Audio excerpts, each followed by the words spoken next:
Welcome the our channel. Today we how to save on senior life insurance with AARP. Quick tutorial step by step clearly.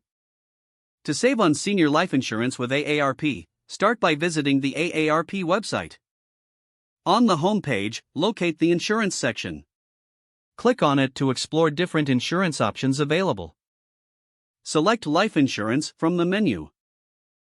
Review the types of life insurance offered to seniors. Look for term life and permanent life insurance options. Compare the coverage amounts and premiums for each type.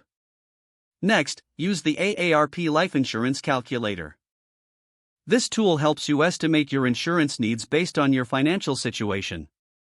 Consider your outstanding debts, funeral costs, and future expenses. Once you have an estimate, gather your personal information. This includes your age, health history, and lifestyle habits.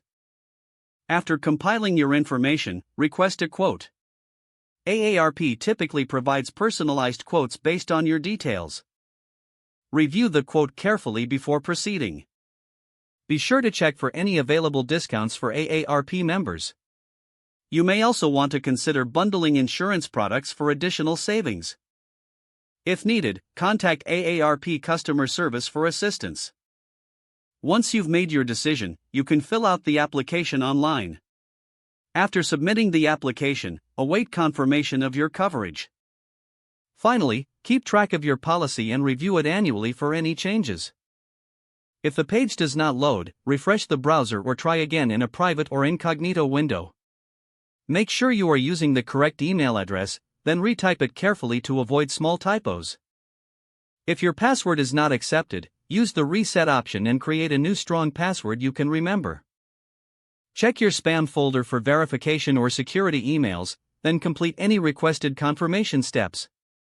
Enable two-factor authentication if available to improve account security and reduce unauthorized access risk. After signing in, review your profile details so your contact information and settings are accurate and current. If you see an error message, note it down and try again after restarting your device and internet connection.